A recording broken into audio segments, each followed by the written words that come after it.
I still got out my Christmas decorations. Hi, welcome to Homegrown Wealth.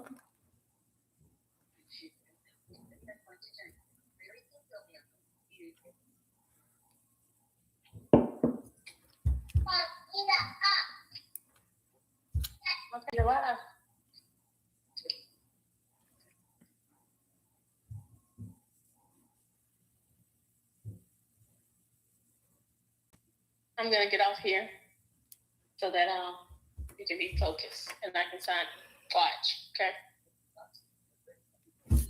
I wish I could screen record.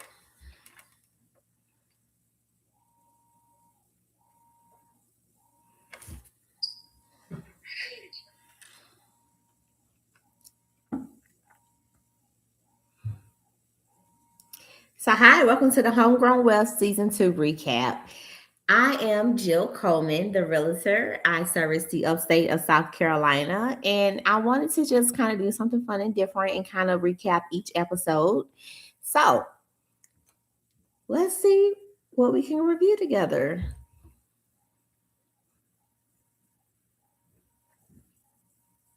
So, season 2 has been fun. I've done a few episodes so far, and the premise of the episodes are really focusing in on housing affordability. I know right now that is a really big concern for a lot of people, whether you're in the market to sell your current home and buy another, or if you're looking to come into the market, if you have a home that maybe you were left to, is what are the options, or what do you have available to you. So affordability has been a really big thing, and I just want to make sure that I'm hitting all the great talking points. Alrighty, so if you're new here, this episode will help you decide where to jump in, if you need to go maybe like episode 1 or episode 2. So if you've been watching along, this is a refresher, so and a way to connect the dots.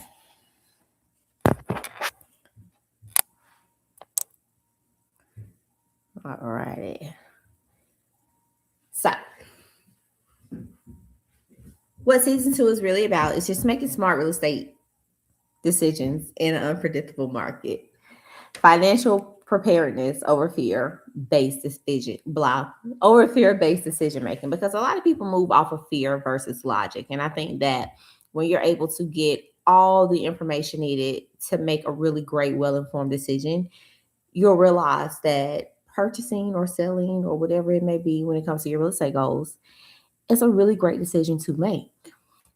So every episode this season is designed to help you move with clarity, whether you're buying, selling, or just staying put.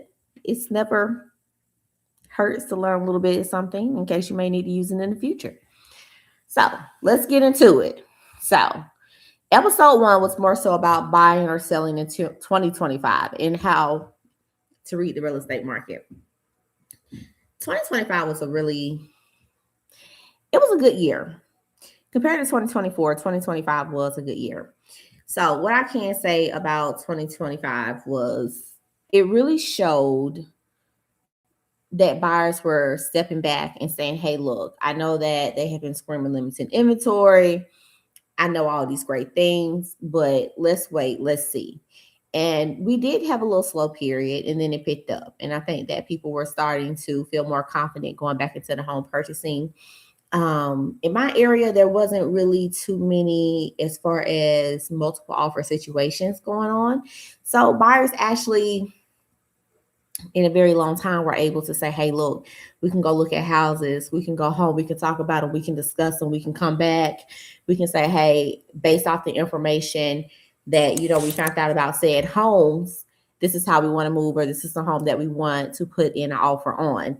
They didn't feel so rushed or so compelled to try to make a split decision, a quick decision, without having all the information necessary.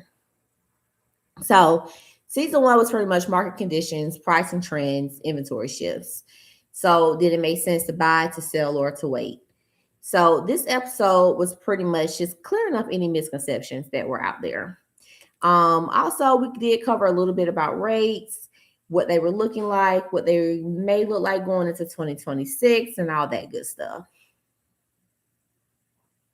So with that being said, season one, well, episode one, was a really good, just kind of like overall projection of the market. Episode two, one second.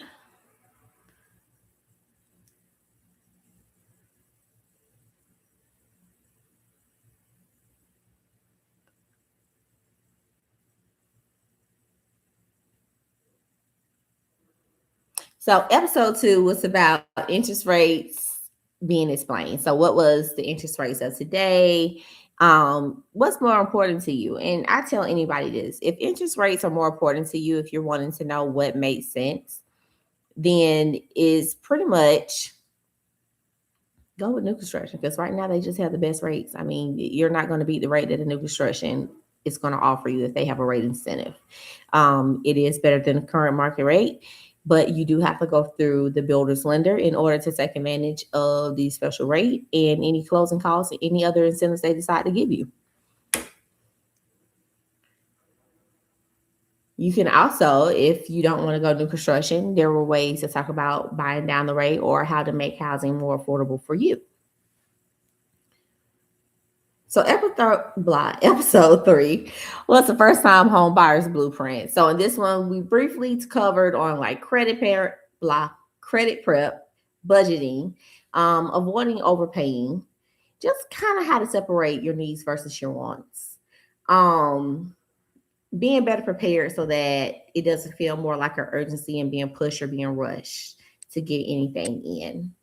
Episode 4, we talked about the hidden costs of home ownership. So, we broke down as far as like the different mortgage costs. We also talked about, taxes, HOAs, any repairs or maintenance that may need to perform long term during the ownership of owning a home. So this episode surprised a lot of people because we gave a lot of real life examples of how planning for these costs protects wealth. And you're not really having to say, hey, maybe I wouldn't have it, or I'm having to take out loans or anything like that to get it. So episode 5 was like one of my favorite ones. It was like the do it yourself or hire a pro. It was about renovations. And I really like this one because to me, it helps me with my sellers, because sellers are always concerned about, my kitchen's not updated. And honestly, your kitchen doesn't have to be updated in order for you to sell your home. There are houses with the original kitchen from 1950, 1960, 1970, 80, 90, 2000, and they are still selling today. It's really about buyer's preference. And honestly, that's cosmetic. As long as the house functions and there are no issues with the home, that is the main thing and the main concern going in to sell it. Now, will an updated home sell more? Of course. But every home still has a value regardless of whether or not it's updated. So on this one, we broke down which renovations pay off more, and do it make sense? Would it make sense for you to renovate if you're looking to sell within the next like 1 to 2 years? Are you going to get the money back on your renovation? Sometimes you will, sometimes you won't. That depends on the area and the location when it comes to your home. So we touched on like maybe some projects that you could do on your own as far as helping to kind of boost value or give your home like a quick facelift.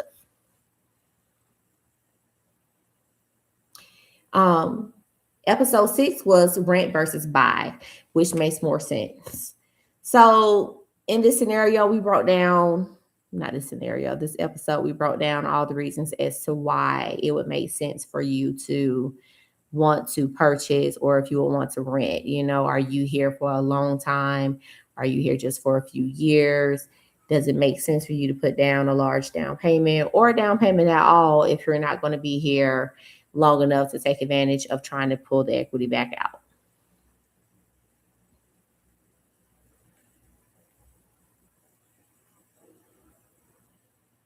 So that really covers everything up until episode 6. We have more episodes lined up for you, and we'll be dropping a new one next week. I will say I have enjoyed this, and I hope that you tune into my channel and that you are watching the episodes. And always feel free to reach out with any questions or concerns. I love to read your comments, so feel free to leave those comments. I've enjoyed this time, and I hope you have too.